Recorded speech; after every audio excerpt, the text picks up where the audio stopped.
So in John chapter 3, verse number 16, so it is said that Christ is not God, but he is the Son of God, just as we may become sons of God.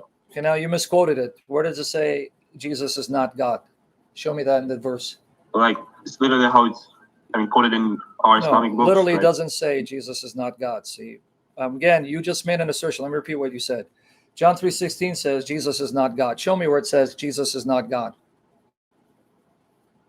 But that actually, the concept actually that what reveals by the verse. No, it's not. Because are you the son of your father? Yes. Is your father human? Yes, of course. So, but then you're not human because you're the son of a human. See, that's your logic. That's the logic you just imposed on me. You're the son of a man, therefore you're not a man. So what are you? Because you're the son of a man, so you can't be a man if you're a son of a man. See, that makes no sense, what you just said. Yeah, I get your point. You got my point now? Yeah, I got your point. Okay, so quote, but before you go on, let me just clarify how not to interpret scripture. John 3:16 did not say Jesus is not God, but the only Son of God. You read that into the text because you're assuming if he's God's son, he can't be God. To be more correct, he can't be his father because he's the son of the Father. So yes, here when it says only begotten Son of God, their God refers to the Father of Jesus. But if he's truly his son, then he's one with him in nature, just like I am one with my Father. And if my Father is human, I will be human because I will bear his nature.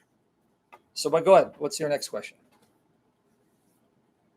So I want to ask you something like, when the Israelites say that they are the children of God, so does that refer to this?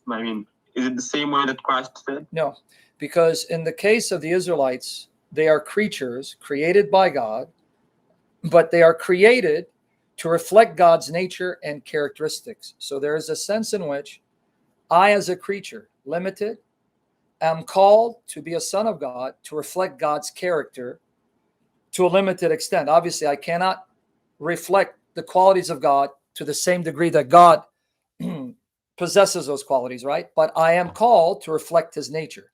So if God is loving, I'm supposed to be loving if I'm his son. If God is holy, I'm supposed to be holy. If God is patient, I'm supposed to be patient. So to be a son of God as a creature means you are called to reflect the nature of God, but to a limited extent.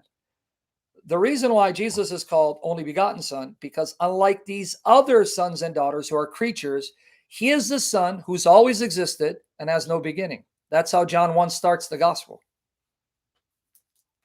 Okay.